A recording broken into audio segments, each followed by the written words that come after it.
অনেক ধরনের ব্লগ ইতে দিলাম, আজকে না হয় ডিফারেন্স কিছু দিই। আজকে চলেন গরু বাজার থেকে ঘুরে আসি এবং গরু সম্পর্কে আইডিয়া নিয়ে আসি। হেই হোয়াটসঅ্যাপ, এম এস বিন নবী। আগে থেকেই বলে রাখি, এবারই গরুর দাম হচ্ছে মানে স্বর্ণের দাম আর গরুর দাম মোটামুটি কোনো পার্থক্য নেই, সেম সেম। চলেন ভিডিও শুরু করা যাক।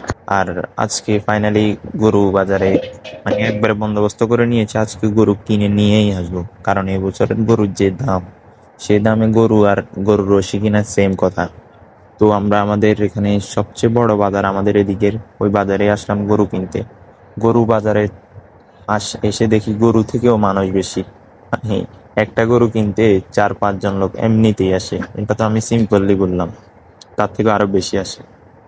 মানে হাঁটা যায় না এরকম অবস্থা। সবাই দেখি গরুর নিতম্বের উপর থাবিয়ে থাবিয়ে দেখছিল গরুটা কেমন। তাই আমিও একটা দিয়ে দেখলাম, ওরে দেখি গরু তো আমার উপর খেপে গেছে গা। 2-3 ঘন্টা হাঁটাহাঁটি করেও আমরা আমাদের গরুটা মিলাতে পারছিলাম না। তাই এমনিতে গরুগুলো দেখছিলাম, আর এটা হচ্ছে সবচেয়ে বড় গরু এই বাজারের, প্রায় 4 লাখের থেকেও বেশি। আমরা অনেক গরুই দেখছি ঘুরে ঘুরে, মানে 3-4 ঘন্টা পর্যন্ত ঘুরছি। এই 3-4 ঘন্টার ভিতরে প্রায় ধরেন 10-15টার উপরে গরু দেখছি। একটাও আমাদের পছন্দ হয় না, দামে মিলে না, এই অবস্থা আর কি।